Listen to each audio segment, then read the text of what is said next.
Kasabay nga po ng paglabas ng NBA ng kanilang mga All-Star reserves na itsapuwera nga dito sina Trae Young at James Harden. Yan naman ang ating unang storya ngayon.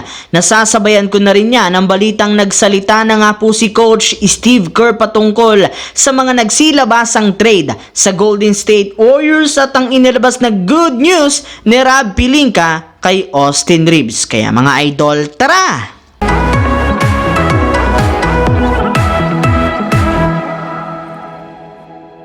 Inalabas na nga po mga idol ng NBA ngayong araw ang inaabangang All-Star Reserve para sa Eastern at Western Conference. Nakasama nga dito para sa East, sina Bam Adebayo ng Miami Heat, Jaylen Brown ng Boston Celtics, Jalen Brunson at Julius Randle ng New York Knicks, Paolo Banchero ng Orlando Magic, Tyrese Maxey ng Philadelphia at si Donovan Mitchell ng Cleveland Cavaliers. Samantalang pagdating naman sa West, napabilang sina Stephen Curry ng Warriors, Davis ng Los Angeles Lakers, Kawhi Leonard at Paul George ng Clippers, Karl Anthony Towns at Anthony Edwards ng Minnesota at si Devin Booker ng Phoenix Suns. At bagamat man napakaganda ng inilabas na listahan ng mga All-Star Reserve, hindi pa rin naman naiwasan ng mga fans na magreklamo gayong may mga players dito na literal na itsapuwera kagaya na lamang ni Trae Young at ni James Harden ng Los Angeles Clippers kasama sina De'Aaron Fox at Domantas Sabonis ng Kings sa kabila ng kanilang napakagandang ipinapakita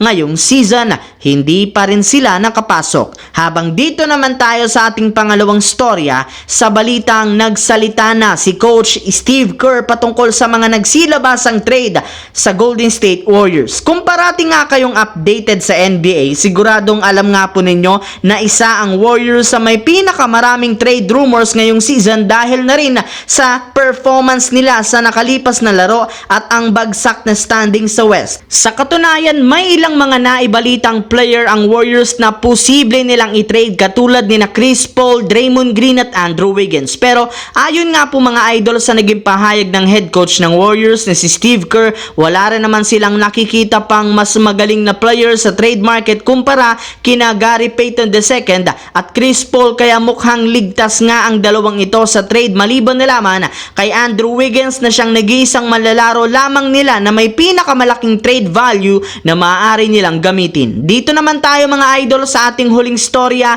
sa inilabas na good news ng Lakers kay Austin Reeves. Nagawa nga po mga idol na ma-upset ng Lakers ang Celtics sa kanilang game ngayong araw salamat sa performance ni Austin Reeves sa pagtatala niya ng 32 points, 2 rebounds, 3 assists sa kanyang 7 out of 10 sa 3-point line. At sa kanilang pagkapanalo, hindi na rin naman nga maiwasang mapangiti nito. Ayon nga po sa naging pahayag nito sa kanyang post-game interview, natandaan nga po nila ang sinabi sa kanila ni Lebron noong nakarang araw na kailangan nilang gawin ang kanilang trabaho sa loob ng court. At sa pagkawala nga po nilang dalawang superstar nito ngayong araw, nagkaroon sila ng oportunidad na ipakita sa buong mundo kung ano ang kaya nilang gawin. At kasabay nga po ng pagpapakitang gilas ni Austin Reeves, mas lalo lamang ang tumatataga ang kanyang pagiging untouchable sa trade since may ilang mga miyembro na ng Lakers ang naniniwala na siya ang magiging bagong franchise player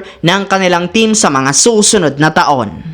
So yun lamang mga idol ang ating bagong video ngayon. Once again, this is your J-Zone TV. Huwag kalimutang mag-like at syempre mag-subscribe. Pindutin ang notification bell sa akin channel para lagi kayo maging updated sa mga videos na pinapalabas ko. Isang malaking shoutout sa lahat mga idol. Maraming salamat po sa panonood ninyo.